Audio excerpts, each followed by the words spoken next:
So you recognize that building code and products for companies is something that you like to do. You started with a service business, but that was kind of because I needed money. cash So I rotational in a was way. getting revenue from selling services. But what I wanted to do is build the software.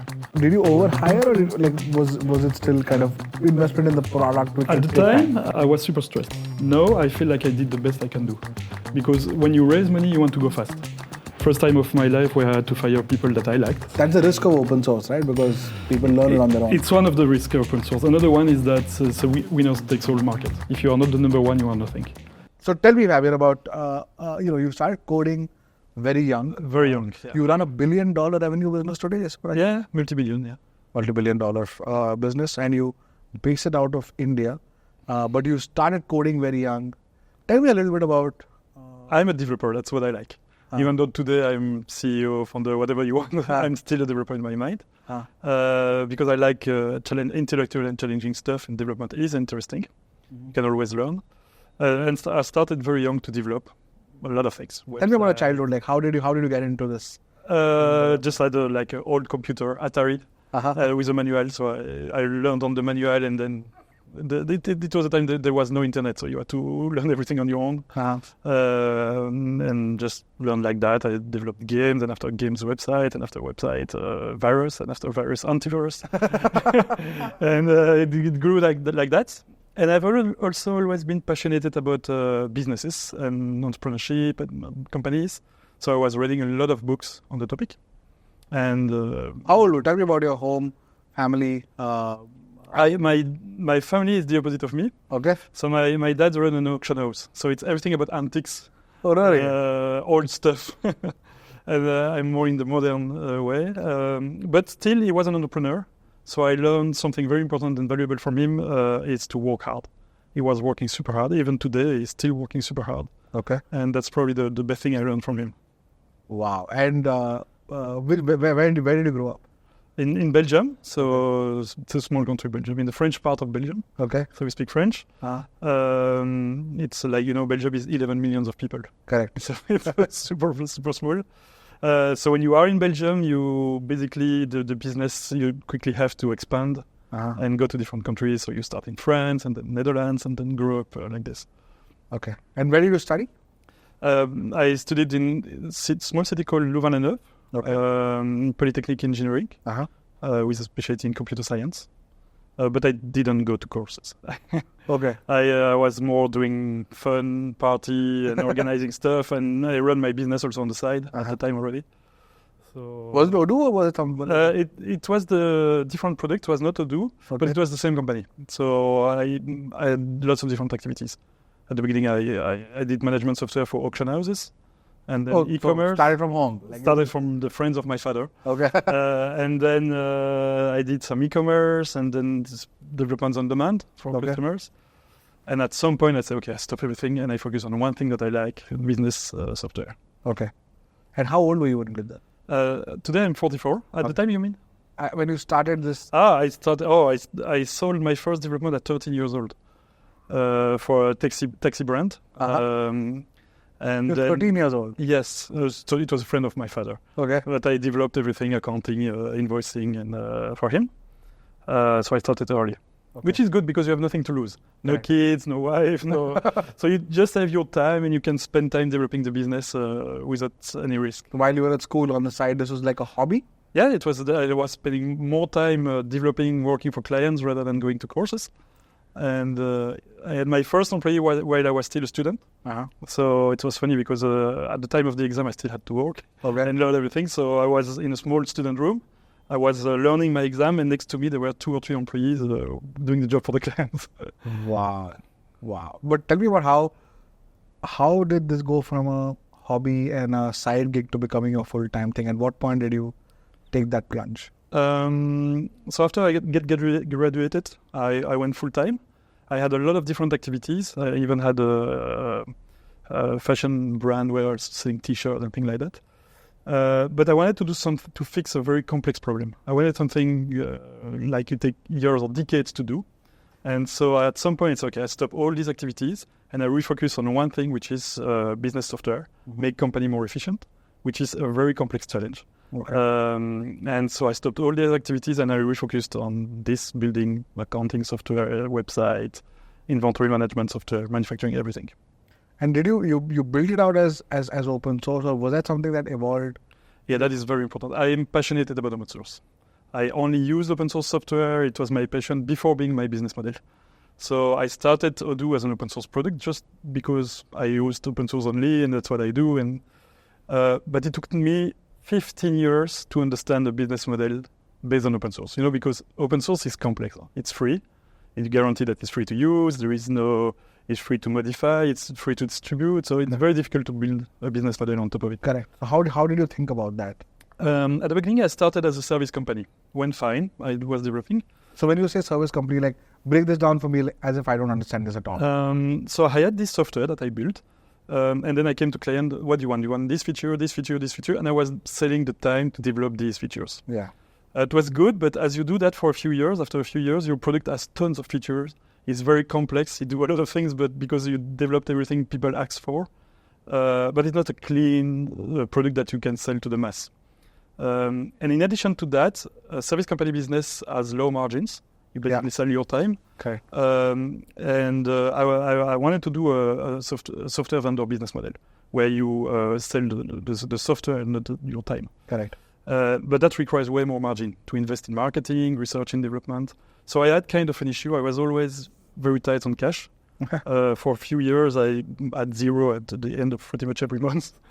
It was very difficult. It took me years to understand the right way to do it. And how did you understand? Like, how big was your team when you were in this process of building a service business, which was, kind of rotational cash in a way, right? So you were basically charging for the cost of your and your team. So I was charging for services and building the software during the night when I have time to build a feature that customer didn't purchase, but I wanted to do. So it was not sustainable. I did it for a few years. And in 2010, I said, okay, I have to switch my business model. I have to be a software vendor and sell a recurring revenue. That would be maintenance service, maintenance contract that they will pay every year, and so that I can focus on building the software and the brand. Correct. And I would give the service to other companies that we call partners, and they will deliver the service. I will focus on selling maintenance contract. It was super risky because I had 100 employees at the time, and from one day to another, I said, okay, no, I stop service. I focus on building the product, and I will sell maintenance. You took that decision instantly, is it? Yes, but to do that, because it was a risky decision and I had no more revenue, I raised 3 million euros. So 2 million euros. 3 million euros. Okay. So I went all around Europe to try to find investors, get to 3 million euros. Mm-hmm.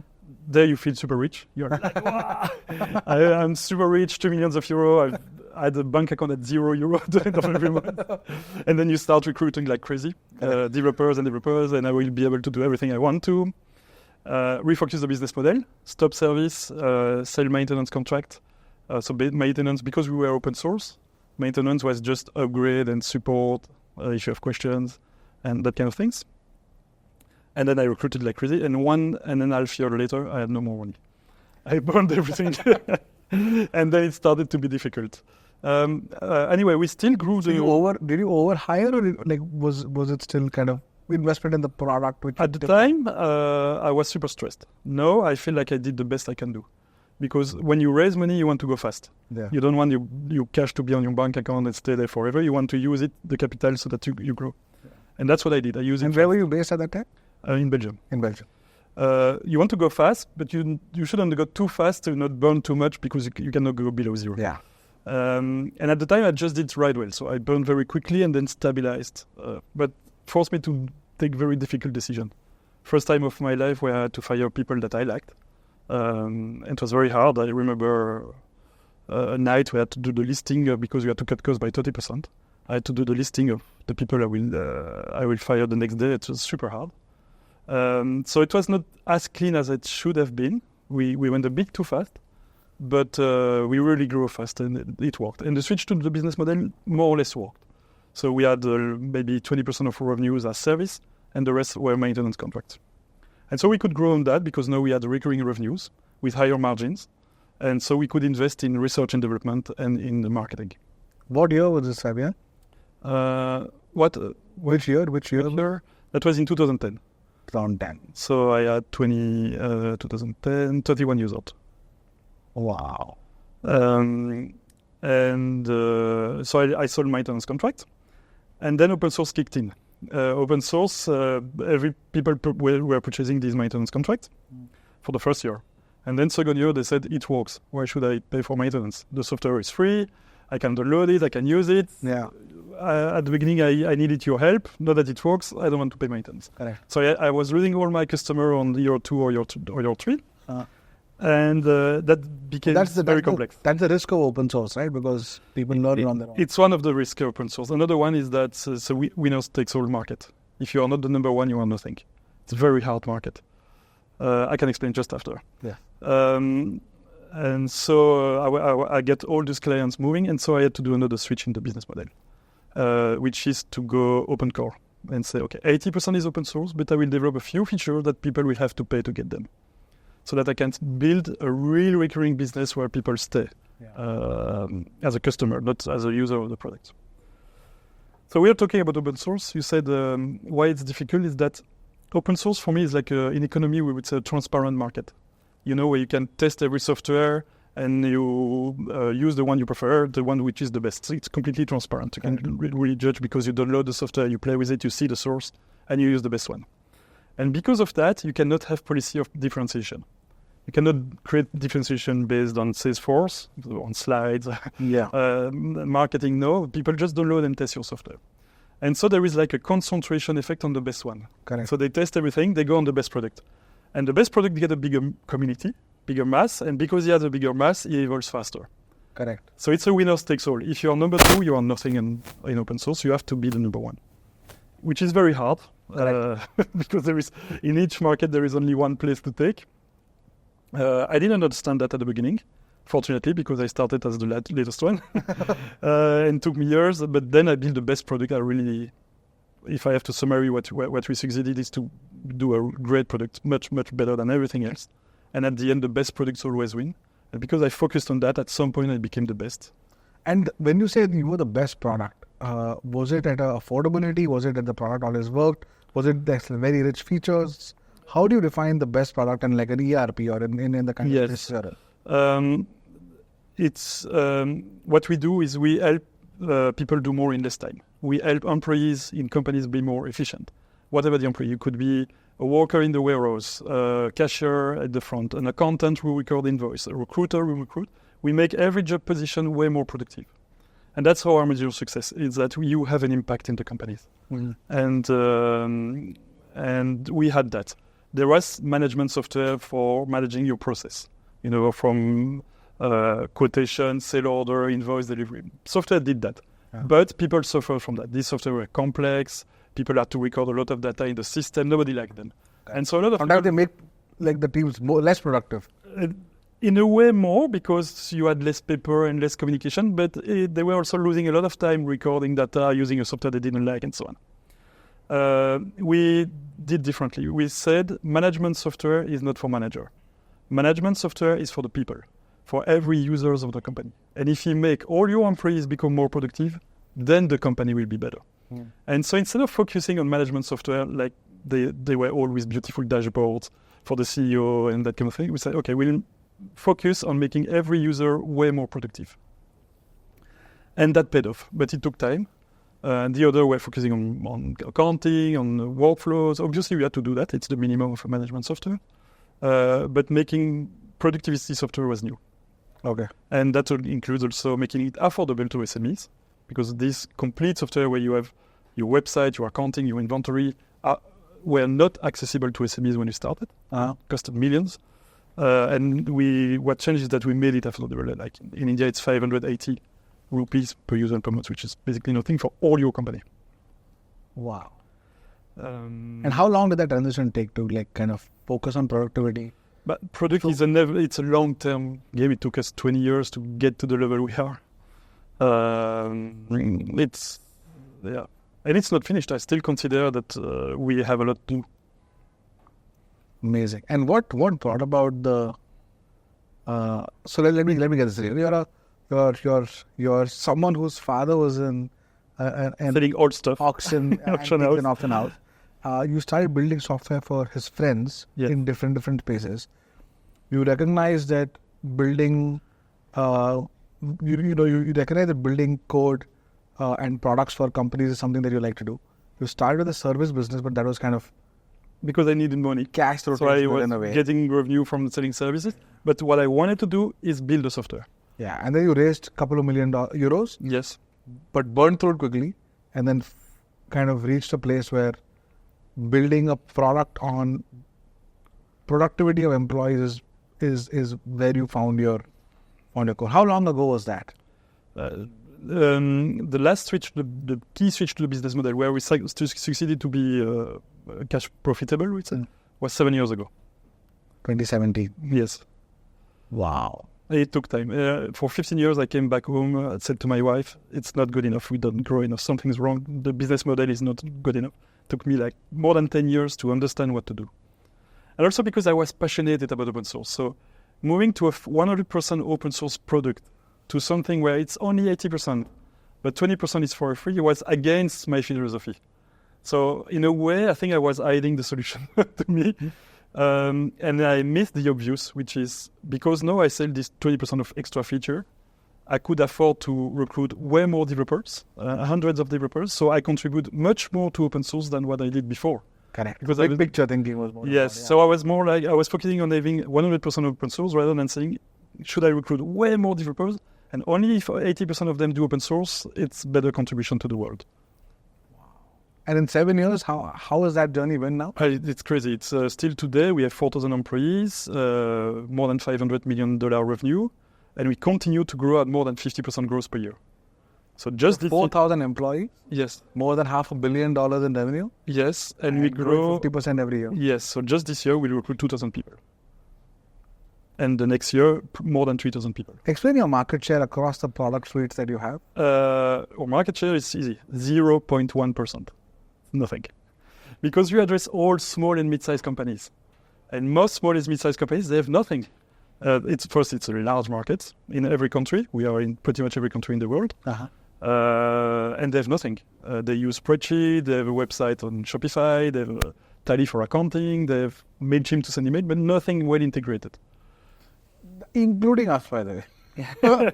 Including us, like, okay. And then how do you kind of get, like, let's say a Bombay shaving company, how do you get, like, we use Tally for accounting and, our ERP is different, our inventory management is different, our email suites are different. All the products we use, our telephony software are completely different, right? So how do you kind of get Bombay shaving company on board? Is it a sales team that comes, kind of does? Yes. So we only work in inbound. So we will never contact you. We only address the ones who contact us. Okay. Because we have so much demand that we don't need to find customer will come to us. If you contact us, you will get a business analyst who will say, okay, explain me how you work. You have this, and then I will show you your future life with Odoo. If you ever do, I will make a demo of all your business process and show you how it works better. Okay. So it's very product oriented. We show the product with a demo, but based on your use case. Okay. So we have a team of 900 people who do that. It is all pure sales. They analyze your process. It's free. We do that for free in just 2-3 days. They analyze your process and they show you how we can run that process much better with Odoo. Wow. Interesting. And you moved so I'm assuming your clients are global in nature, right? Yes. But you base your company out of Gandhinagar? The headquarters is still in Belgium. Okay. But I relocated my family 1 year ago to Gandhinagar. And why? Yeah, like you're 43 years old. You're how old are you? You have children? Yes, 10, 11, 12. 10, 11 and 12. So 3 10 children. and 12. 10 and 12. 102. It's Okay. good enough. And they've also moved with you? Yes. Yeah, of course. And they live in Gandhinagar? Yes. And it's great. And they enjoy it? Yes. Because, people have a misconception of the thing. You feel like if you are in a rich country, a bigger car, you have a better life. It's not like that. What makes people happy is experience. What you live, how you interact with others, what you learn, what you discover. And moving to India is an experience. It's a great experience. It's completely different from what you used to have. We went 3 years also in the United States before. Okay. And I way prefer India. Where were you in the US? In San Francisco. SF, okay. Go. No, it's your podcast. You go. No, it's your podcast. Don't go ahead. No, well, I'm saying I liked San Francisco, but it was kind of the same than in Europe. So there was not a big experience for us, nothing to learn, a new culture. When you come to India, we are so much about all the color, different way of thinking of the people, education, which is good actually, a very good school, better than in Belgium. It's so much things that are different that it's great experience. Amazing. But out of your employees, how many are now in Gandhinagar out of 6? So 1 year ago when I arrived, 200. Today, 700. So we recruited 500 in a year. In India? In India. And the other 3,300 are still... Belgium, Buffalo, San Francisco, but we have offices all around the world. Mexico, Singapore, Hong Kong, and so on. And where is the core? Like, how if you were to take these 4,000 people, what's the development team, what's the sales team? So basically, the company there is 3 big departments. Okay. Research and development, okay. Mostly developers. It's 1/3 of the company. Where are they? Belgium and India only. Okay, so India and Belgium is the development main department. The main thing. Okay. And then we have 1/3 of our people service. It's the guys who do business analysis. They analyze your business and do demos and then configure and everything and train. And 1/3 is sales people. And this is the product development, and these 2 are the product development, service, and sales. We obviously have HR, marketing, accounting, but it's super small compared to these 3 departments. And where are these sales and the service? Or are they more so local? In every other country, we run the sales and service. Okay. But not R&D. And in India, do you have a sales? And we also have sales and service, and that's what I grew the most in India over the past year. Tell me about, like, this is fascinating because we sell razors only in India. We sell all our products only in India. So our understanding of consumer, and you run more a B2B business, of course, so it's very different. But our understanding of consumer is very local. But you have a buyer who may be buying your stuff out of Mumbai or out of London, out of New York, out of Sydney, out of wherever. But tell me about what one of my biggest disadvantage is also my advantage. Okay. So we are Belgium. And in Belgium, it's French people. It's only 4 or 5 million of people. The French-speaking part of Belgium. So it's nothing. So if we want to grow a company, we are forced to externalize. Exactly. And we think that way. There is no market in Belgium. So we are good at multi-language, multicultural. It's the European way. One of our biggest disadvantage is to be Belgian. Correct. There is no market, only 5 million of people in the French-speaking part. But it's also our best advantage. Because of that, we think multi-country. Okay. We think multiple languages. We have to export very quickly in the development of the company. And so for us, I believe it's easier to internationalize yourself as opposed to an American who can just stay on this market, which is super big. Correct. And it's the same in India. It's a huge market. You don't need to export that much at the beginning, at least. Correct. So we have this mindset in Belgium of exporting because we have no other alternative if you want to really grow a business.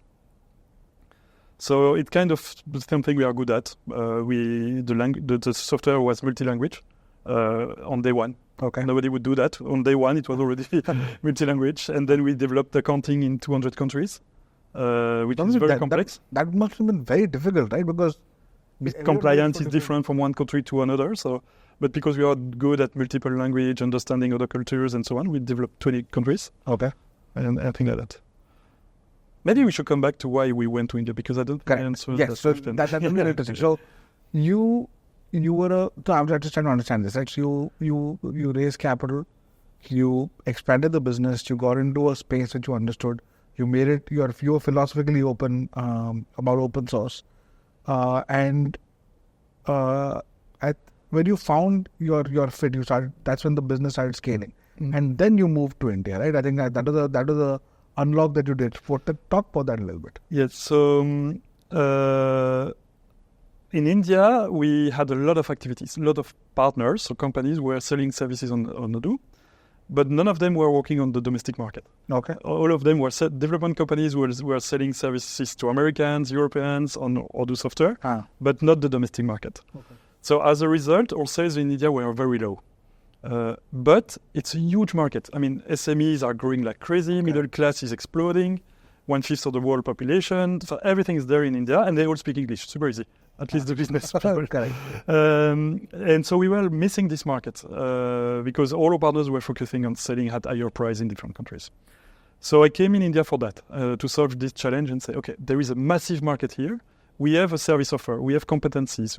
There was something like 30,000 full-time employees on Odoo, but they were just doing service for other countries.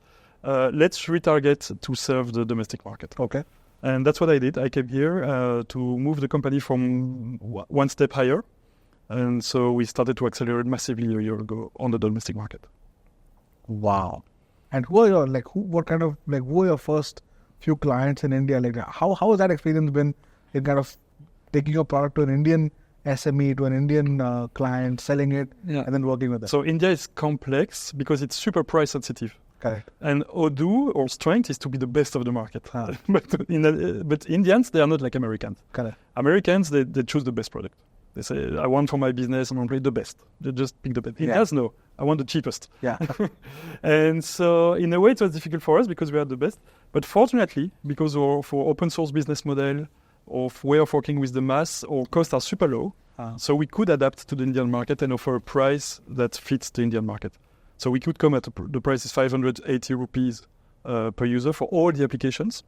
And basically they don't need anything else. Everything's fully integrated and great usability, which is good for the Indian market, I believe. So fortunately, the product was good enough to adapt to this market.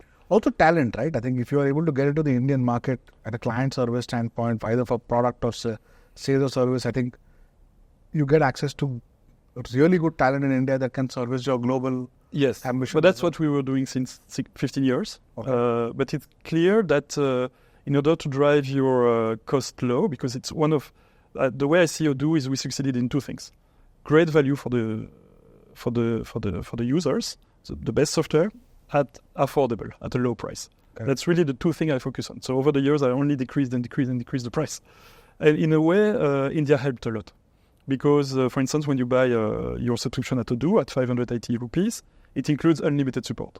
But some customers, they can call you 10 times a month because they need help to close their tax period and that kind of things. So having a support team in India that we could scale helped a lot. Correct. To serve the world. Correct.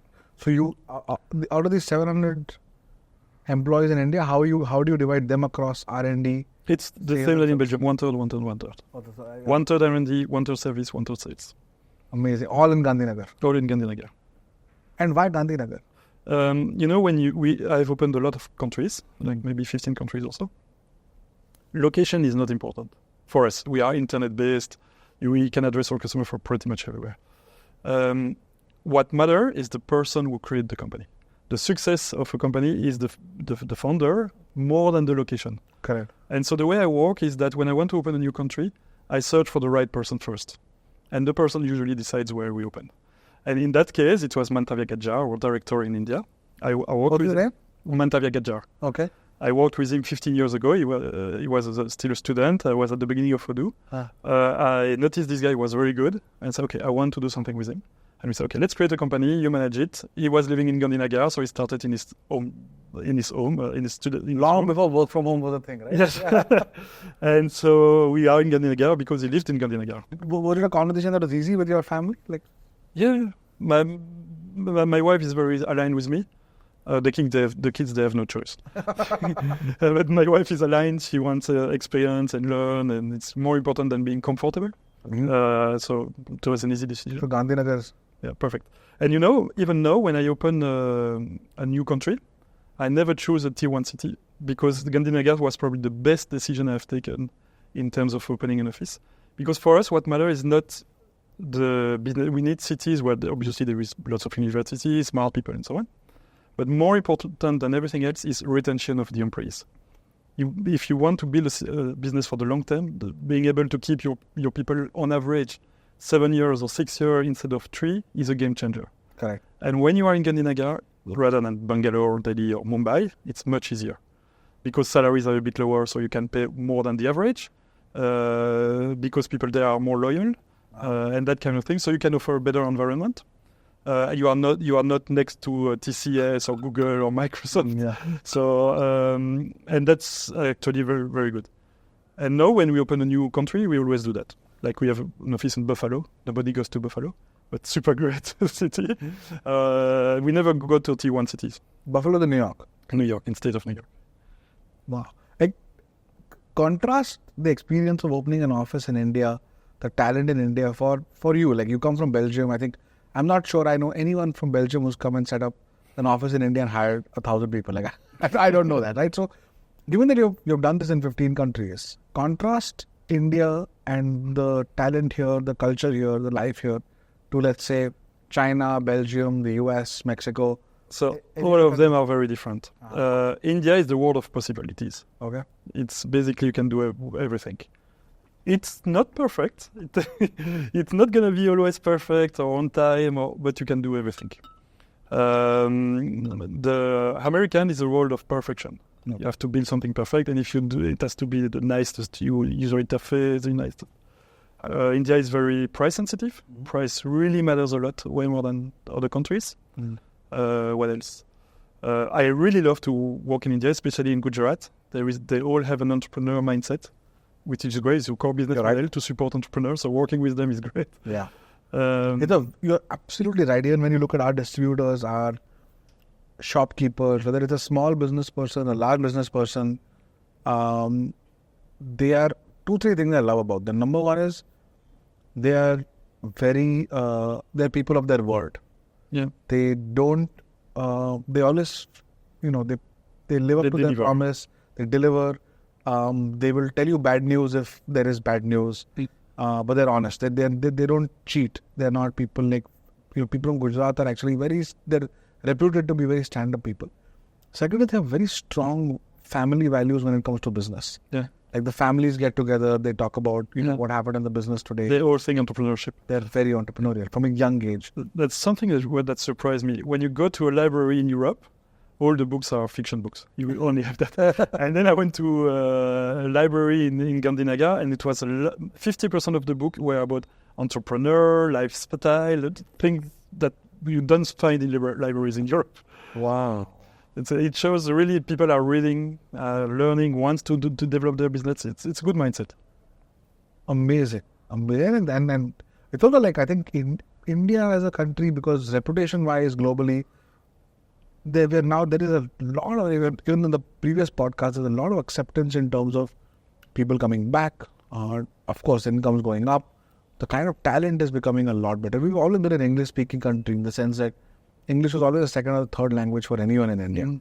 But now I think our social awareness has also increased significantly because of the internet and so on. So it becomes a lot easier. Like the cultural divide between your family and, let's say, your team at Odoo in Gandhinagar will not be as high as it would have been maybe 25 years ago. Yeah. Well, yeah. But which are the other countries where you've where you found like it to be an interesting experience to set up an office and build out business? So I only went to 3 where I really invested a lot, like more than a year. So my experience is only Belgium, US, and India. The others, we have directors and so on, so I can go, but I don't have as much experience living with the culture than what. What's been the hard part about doing this? About setting up a business in India. What's been the hard part about it? Actually, it's easy. Yeah. Seriously, and you can feel it. We work a lot with partners, companies who resell Odoo. I'm surprised in India how fast these people grow. You have the average partner we have in Belgium or in France, good ones, after 3 years, they have 5, maybe 10 employees. 5 years, maybe 15 employees.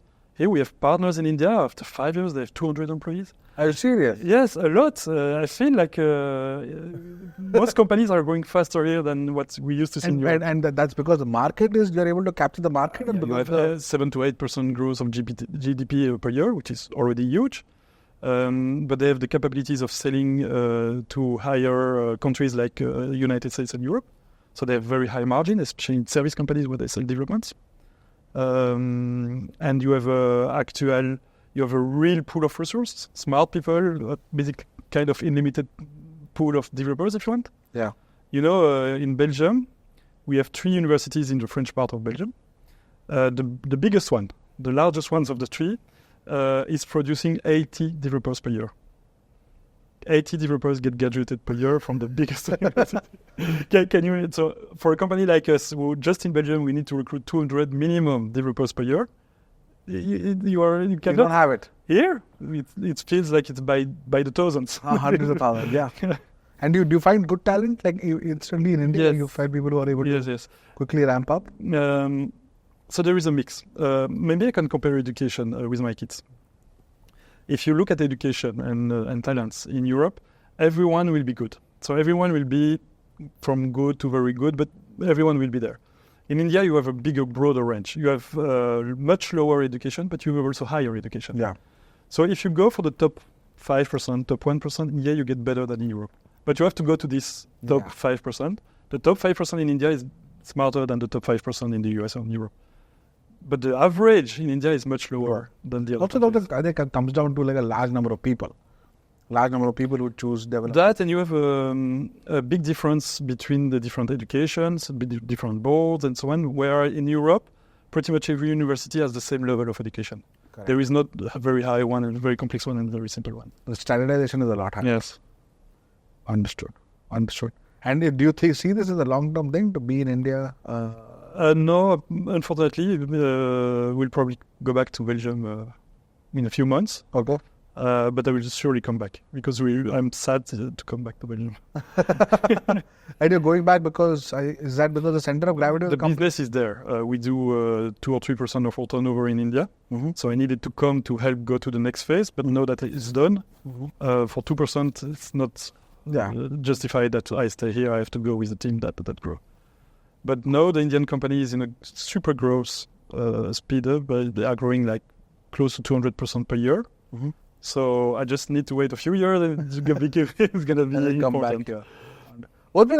This is fascinating, right, Fabian? But what's been the hard part about entrepreneurship? Like you spoke about there being a cash crunch for Cash a large is part, hard. and figuring out product market fit in an open software model also is hard. But for you personally, I think you got married. Your children are 10 and 12, so they've also kind of been born and they grew up with your company. But talk about being an entrepreneur in a space where it's taken a long time. Yeah. Today it's easy to say, okay, we do thousands of employees and hundreds of millions of dollars of revenue. But there must have been a time where this would not have been the case. So talk about how like what made you get up the next morning and continue to do it? Yes. It's clear that when you see Odoo today, they succeed, it seems easier, they have a good product, so they win, blah, blah, blah. But I've had 7 years close to bankruptcy. 7 years. A few months, it's okay, you can live by that, but 7 years is a lot. Every day you come back, you stress at the end of the month to know if you will pay salaries. You have to fight to get cash very quickly, sometimes very bad deal, just because the client paid early on, you will take the deal, but the margins are wrong. And that kind of thing, it's very hard. That's the kind of things when you don't have cash, where you don't sleep a lot. Okay. Especially because I bootstrapped everything. I didn't start with big VCs or of capital. I started from nothing. But the thing is, these hard times is what made the success of the company today. If we are so efficient, so productive, it's because we were forced to survive when we were cash constrained. And how were you able to hold on to people? I'm assuming a lot of the important people who were there at that time have built out this culture for you when you are now 4,000 people. Yeah. How did you hold on to people in a cash difficult situation? So shit happens all the time. The thing is, as an entrepreneur, you are optimist. And when it happens, what you will say, okay, in 3 months it's going to be better. In 3 months it's going to be better. So the worst thing to do is to say, okay, I will reduce cost by 10%, maybe fire a few people, just 10%, and it's going to be better. And then you wait 3 months, it's not better. And then you reduce 10%, it's not better, and then better. That's the worst thing to do. When shit happens, what you should do is to be transparent with the people. We have big problems, so I explained to everyone, here is the cash, and it gets close to zero. Yeah. And I showed and I explained. But then you need a plan. And I told them, here is what we'll do. I need you to stay with me. It's going to be hard. We'll do it. There might not be a raise of salary this year, but together we'll make it. And here is the plan. I did that. I have been very transparent. I had to fire because part of the plan was to reduce the cost of the company. And all these people we went through this very hard time, they all stayed because they trusted me. So it's not about is it difficult or not. It's more about do they trust you. And if you deliver on your promise, if you are clear and transparent, they will follow you. And what did you do? Like what was the plan to keep people when the company was reduce, you can't give raise, so how do you? For me, there was a series of plans. One is reduce cost. I had to do that, 30% less people. Another one was rather than selling monthly, we sell yearly. Sell more services, even though that's what we preferred because margin were low, we pushed back on services. And these three to get, and the switch of the business model, of course, when we went from full open source to open core. Correct. And this saved us 12 months after it gets better. What 7 years of near bankruptcy or being? Yeah, but now we are super good because of that. I feel like the company is extremely efficient because we were forced to.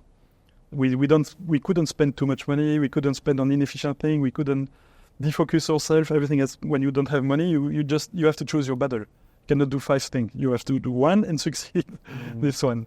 And this forced us. The way we are today is because we lived through this very hard time. Wow. And most of the directors, they may do the opposite. If things don't get bad, very bad, they try to hide them. They try to hide it. They try to say to everyone, it's going to be okay, we'll make it, and blah, blah, blah, blah, blah. The thing is, if you do that, you will lose all your trust on you. Okay. Because the employee, they notice you are bad. Yeah. You can say whatever you have. If you have real difficulties, they will see it, they will notice it, and they will understand it. Correct. And then they will, because you don't explain clearly, they might leave or do their own plan, which is probably worse than what will actually happen. So even if it's hard, telling the truth, giving a plan, telling you need them, and most people will follow. That's fascinating. How long has it been, Fabien, for you to be an entrepreneur? It's been what? Let's say from when I graduated to now, it's been 25 years. 25 years yeah. of building and do you ever get tired? Do you ever, someone of your talents and your intelligence, to be in a difficult space for so long, do you ever think, screw it, I don't want to do this anymore. I'll just go get a job and do something more fun. No, what I love about Odoo is that what we do is unlimited. I mean, we have apps for marketing, we have apps for sales, inventory, manufacturing, website builder. And in all these areas, you can push the boundaries. There are so much inefficiencies in all these apps that the scope is so large that you cannot get bored on that. And what I like is product and making companies more efficient, and there are still a lot of margins of improvement. So I'm not bored because of that. And what plans for Odoo and for your company for the future? All your crew, all your people? So we'll continue, obviously. If we want to think about the long term, okay. If you want to predict the future, you have to understand the past. Okay. So let's have a look at what happened in the IT in the past. Yeah. It started with operating system. MS-DOS, Dr. DOS, Correct. Unix, Minix, plenty of operating system. Fast forward today, there is only Microsoft, Linux, and iOS, Apple. That was the technical part, operating system. And then came the complexity of end-user interface. Okay. You had Office tools, Lotus 123, Works, WordPerfect, plenty of Office tools. Fast forward today, there is only Microsoft Office and Google Docs. Only 2 players. That's it. Management software, in addition to the technical complexity, in addition to the user complexity, you have the business complexity. It's difficult to make business become simple. So we are at the level where Office or operating system were 15 years ago. Still lots of players, thousands of different software, but consolidation will happen like the rest of the industry.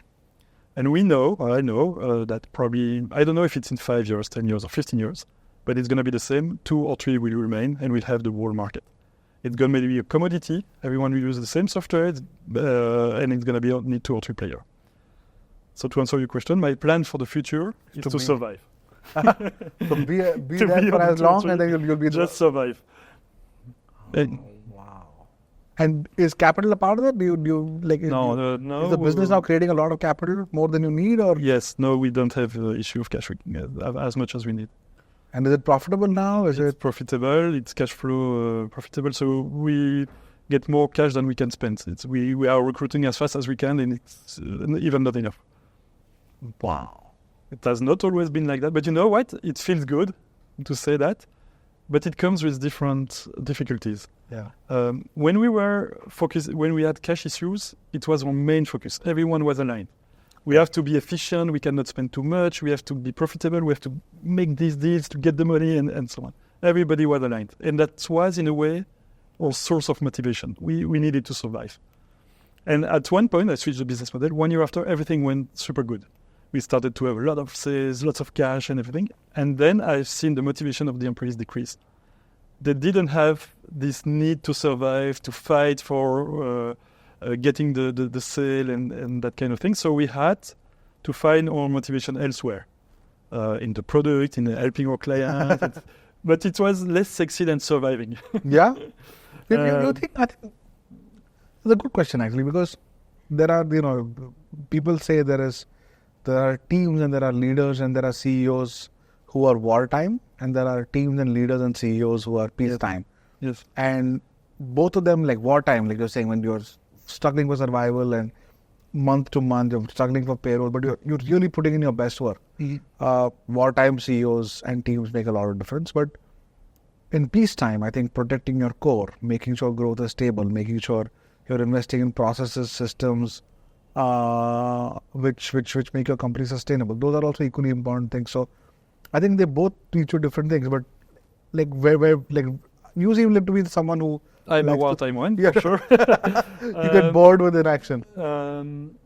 But I believe you always have to reinvent yourself, always have to change. So even though the business is working well, it doesn't mean we have to fine-tune everything. We need to innovate. In order to innovate, you have to try new things. Some will fail, some will succeed. So for me, it's not about the environment. Not the environment can be good and the business profitable, whatever. You can still have a wartime mindset. Of course, you need some peacetime leaders, CEO or others, because there is the day-to-day operations that you have to fine-tune. But you still need to continue innovating and transforming the company. And nothing lasts forever.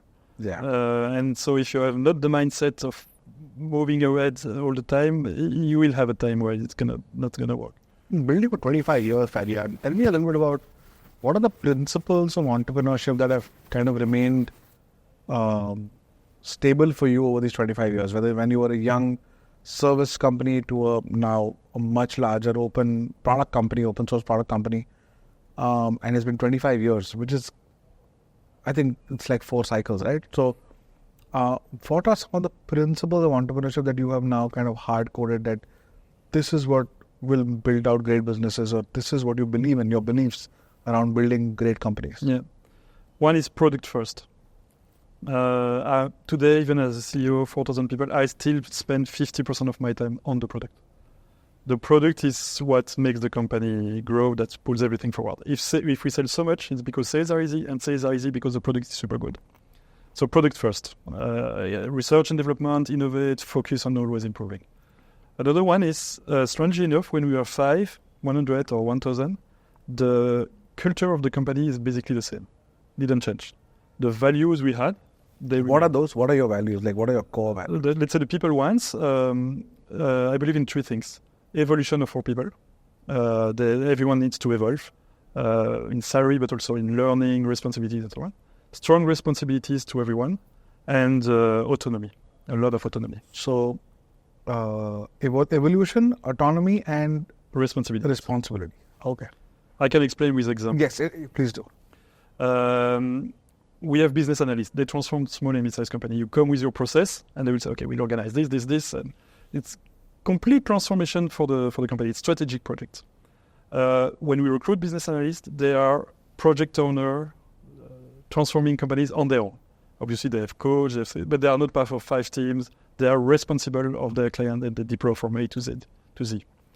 From day one. From day one. Obviously, at the beginning with a lot of coaching and training and so on, but very individually responsible. Yes. Okay.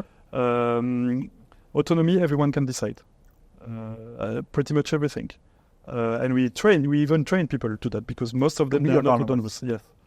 Especially when they get out of the university, they are not autonomous at all. Schools kill that. That is so. Yeah. Yeah, sometimes we have people coming to the office. Can I buy this barcode scanner? I need for a demo.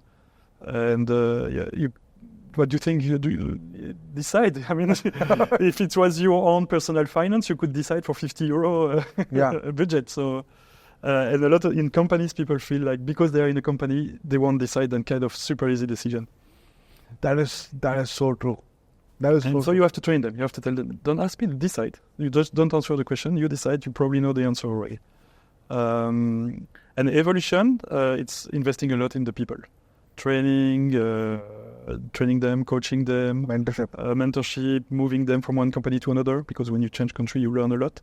So after 2 years, they can go work anywhere with Odoo. Yeah. And that kind of things. And how do you do that for yourself as a founder? Because it's good, like you can create evolution, autonomy, and responsibility for people who work for you. But even as founders, sometimes a lonely journey. How do you ensure that, especially on the evolution part, that you are growing? Do you derive mentorship from people, your board, your investors, your other friends? No, I learned on the job. I read a lot. You were reading a book when you were sitting in the room? I came by flight, so okay. I spent time, but I read a lot. But apart from that, I learn much more from the job by just doing it, meeting clients, innovating in the product. I learn from doing the job. I don't have mentors. I never go to clubs or entrepreneur meeting. I never do any kind of this thing. I don't have time for that. And do you think like that's a good way to like increase skills? Like for some people, yes. Everyone finds its inspiration in different way. For me, I learn by working. I just work with different teams and get feedback from clients, and I learn on the job. And are people in your organization like you that way? Like, is Odoo a kind of company where people like this come in, like super independent, kind of self-motivated? Is that the kind of profile you kind of get in? No, I think we have, as a large company, we have lots of different profiles, of course. But if I speak about the culture, maybe something interesting is that when you start, the culture is you. I mean, it's the way you behave. And people learn from just watching you. The way you behave, the way you decide, and when you are 5, 10, 20 people, it's you. Then you start growing. And when you get to 150 people, you have middle managers, team leaders. And then the culture is not you anymore, it's them. Correct. So your job change. Your job is not about doing the culture, your job is about teaching the culture to these guys. Correct. And as you grow even more, when you start to have 1,000 people, it's not about, you cannot manage every team leader or it's all about communication. It's to communicate a lot and things like that. So I write a lot of books, I communicate a lot with the people, I do Ask Me Anything sessions with a lot of teams. I wrote a book about the culture, about the implementation methodology, how we deliver the service. So as you grow, Chief Executive Officer become Chief Explanatory Officer, and you have to explain a lot. Wow. No, people actually underestimate the value of over-communication, because we sometimes believe, like that's what, the saying goes, right? The biggest issue with communication is the illusion that it has happened. Mm. You assume that the person you're talking to has understood, or you assume that it's natural or obvious, but it's not the case. You have to constantly keep communicating, keep making sure that people around are. Yeah. Especially if you build a culture of autonomy. Autonomy works if everyone is aligned. I mean, if you have to decide between A and B, and you let your people decide between A and B, they should know exactly what is the direction of the company. Could be A, could be B, but they have to be aligned on what's important for the company, what are our focus, what's not our focus. And for that, it requires a lot of communication. Amazing. That's amazing. And going forward, like I think, how do you think about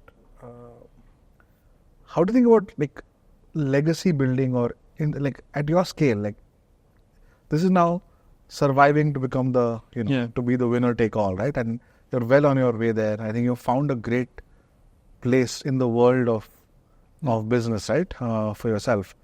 But what does it mean to build this out to survive, build out something like for Open ERP to be someone like Microsoft Office or to be of that One key penetration?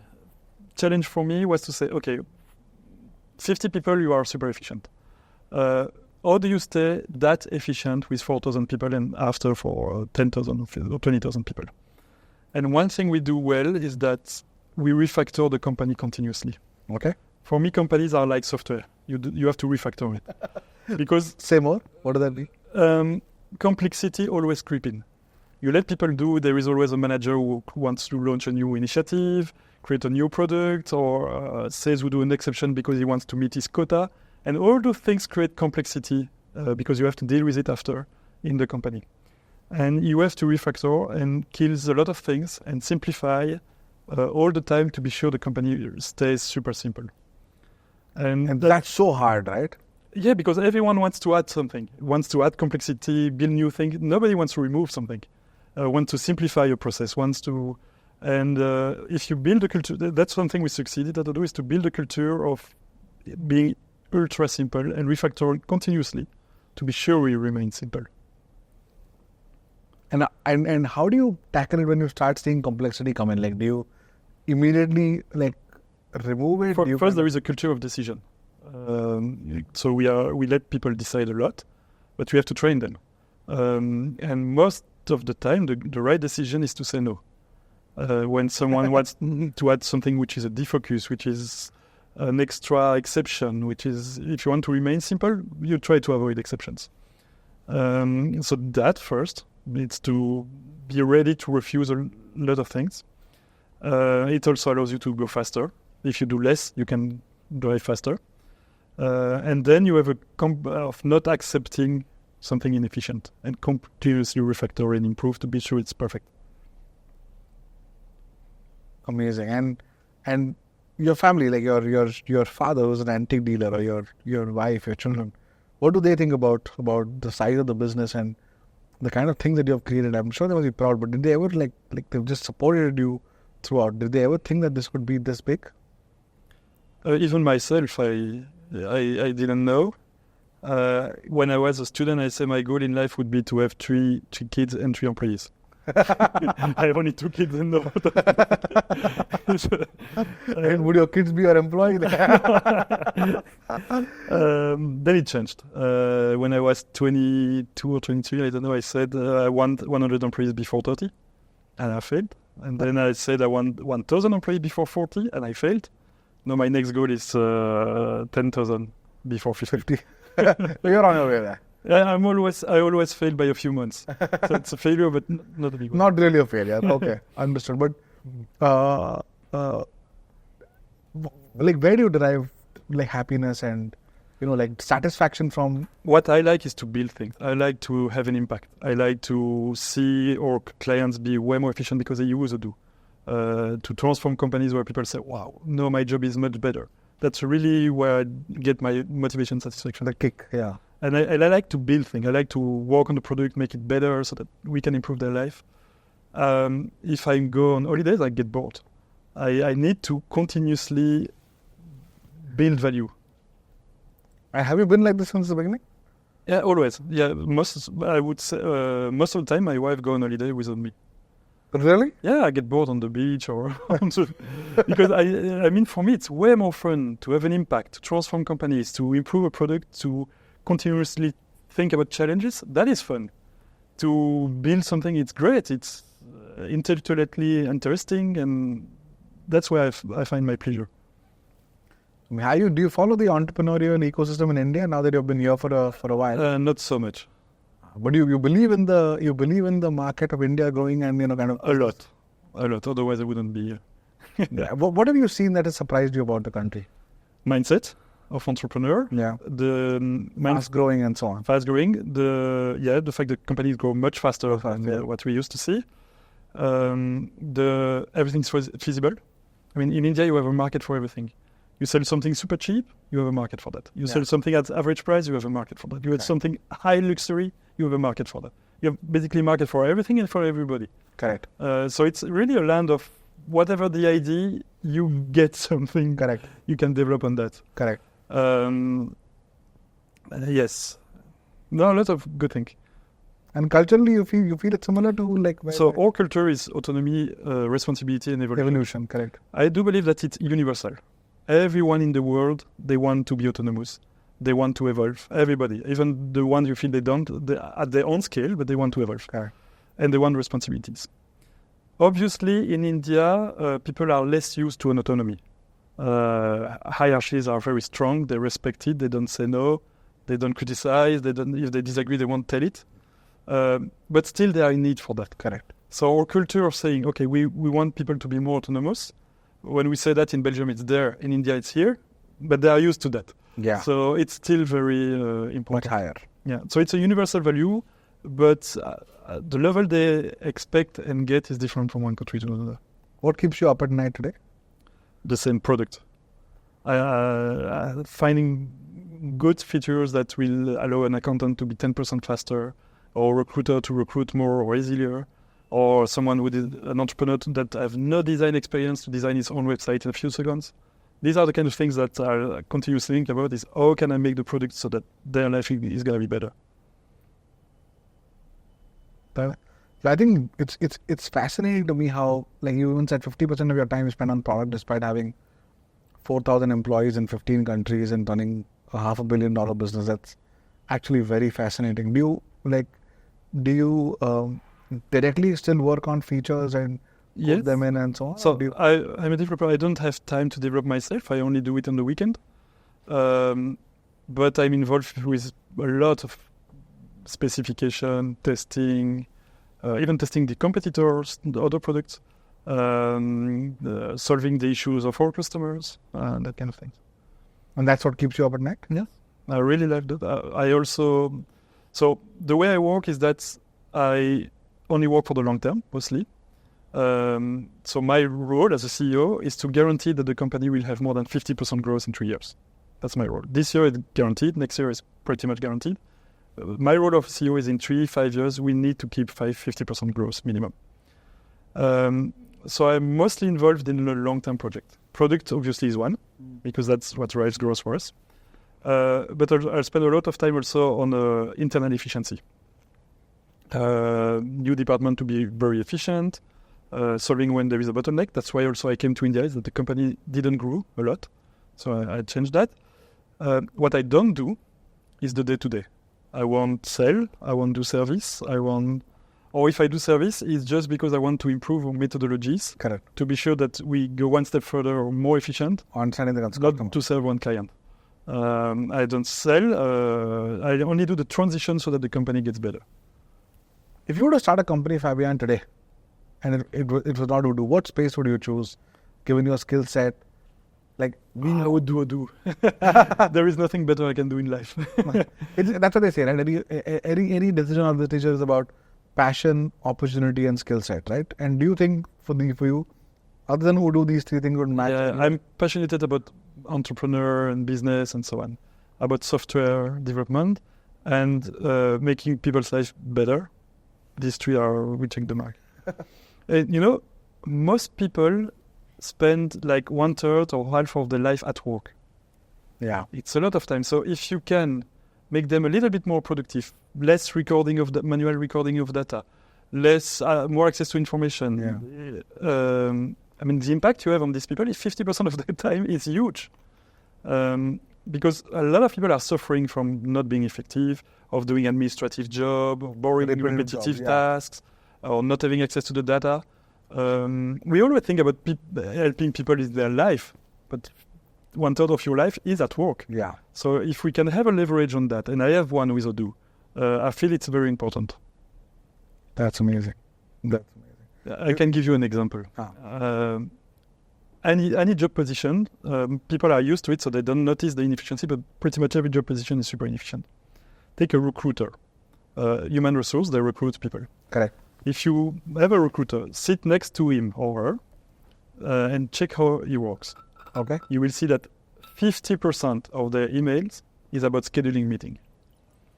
Are you available for first round of interview, second round, manager is not available, we have to switch, candidate not available.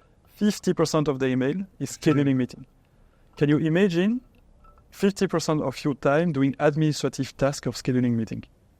I mean, it's not great. Everyone wants to contribute. Everyone wants to be efficient in a company. Correct. If they don't have the tools, they will just suffer because of the inefficiencies. Correct. And these are the kind of things when you have good tools, like Odoo, with scheduling meeting, you send an email, candidate see directly the availabilities of the different manager, can reschedule himself, manager can reschedule. It should be automated. HR should work on conversation, driving value, explaining the company, not on scheduling meetings. And for every position, it's the same. Take an accountant, 50% of his time is recording bills in a system. Correct. We have paper bill, record in a system, and he writes record. Correct. Totally uninteresting. It's better to do tax optimization, reporting, analysis of the data, but that's not what they do. Correct. So providing tools that make these people work less administrative, less busy, so that they can focus on more value-added tasks is a game changer for me in their life. And you do this for everyone in the company, basically. Yes. We have apps for every department. Because we are open source, we are a community apps also that you can install. In total, it's 50,000 applications. So basically, any issue in the company, we have an app for that. Pretty much any. When you started Odoo, did you think it would become what it has become today? Like, did you imagine it to be this big? No, but I don't think about I don't do plan for the future.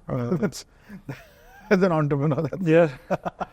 So you want to do you don't talk about vision you and don't put numbers on it. I'm not a number guy. Okay. You're a product guy.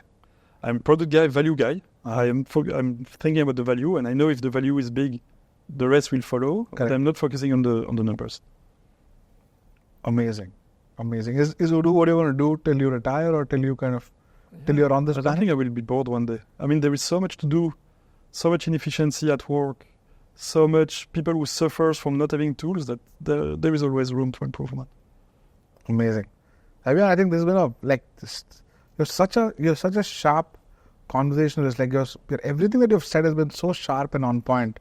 I find it fascinating how focused you are as a like, for me, like, I think, so we have almost 1 million people watching us, right?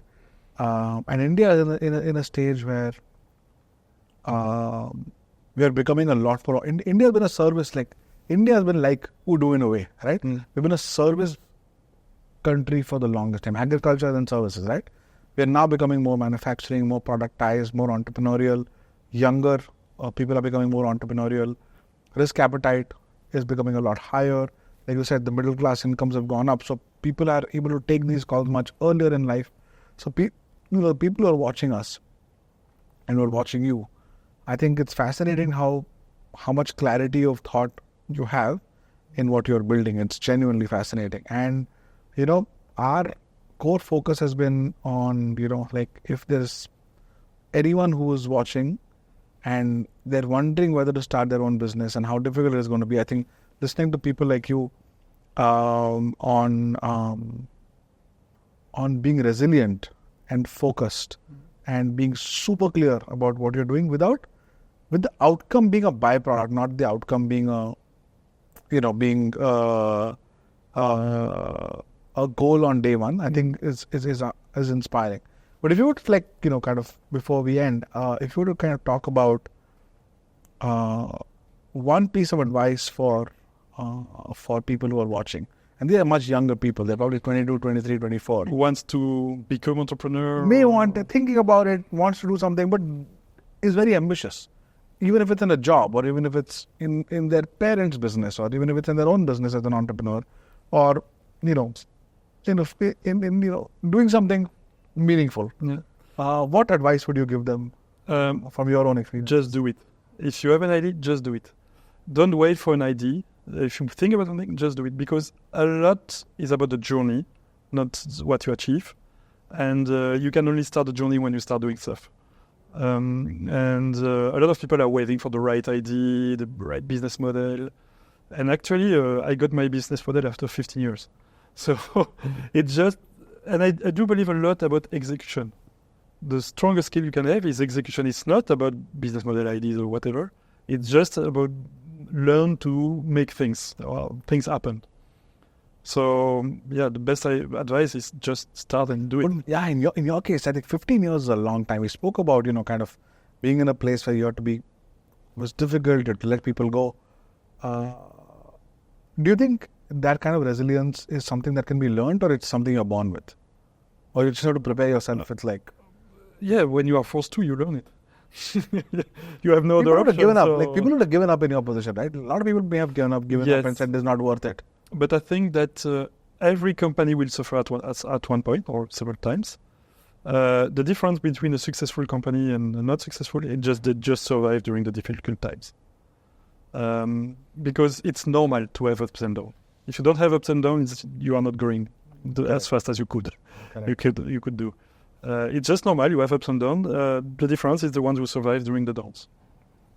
And for that, you need resilience. Resilience, don't give up at all. Yeah. Amazing. Fabian, this has been a fascinating conversation. Thank you so much for your time. I think all the best and whenever you come to Gurgaon, you can absolutely, we would love to host you. You can use this office. Would love to kind of, share more about Bombay Shaving Company and what we do as well. And I think we should definitely talk about how Odoo can help us. But thank you for your time, and, just amazing to see how, I don't know whether when you were sitting in our reception, we have our main value is feet on the ground and eyes on the stars. It's about, for our company, we want to make sure that we never dilute our ambitions, but at the same time, we stay humble and curious and, down to earth.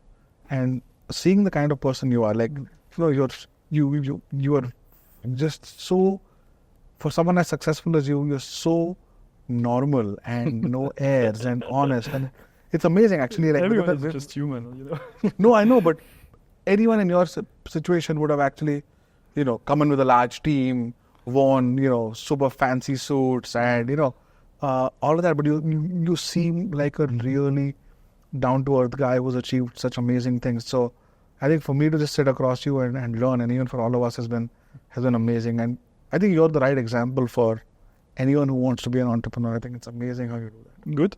Continue. It's good. No, but genuinely, it's a quick question from my side. Go ahead. For the benefit of the viewers, can you please explain open source software? Yes. Yes. We've been using these terms, and I feel like Especially with open AI now, like being like everyone's top source thing. Yeah. True. It used to be a trend. No, it's more about AI. But an open source software is, usually as opposed to proprietary software. Proprietary software is a software that you buy with a license. And usually the license are there to constrain the user. Maximum that number of users. You can use only this feature. There is Only for this much time and so on. Yeah. Open source is a software that has a license that do the exact opposite. It guarantees the user that the software will always be free, that he can distribute it for free, use it for free, and even get access to the source code so that he can adapt it and modify if he wants to. So it's totally different approach where the mindset is knowledge should be free, knowledge should be shared, and software is knowledge. And that's something I'm really passionate about and I really like, is that I really think these kind of things should be accessible to everyone. It's the whole concept of never charging a library, never charging a fee. You cannot charge someone to read a book.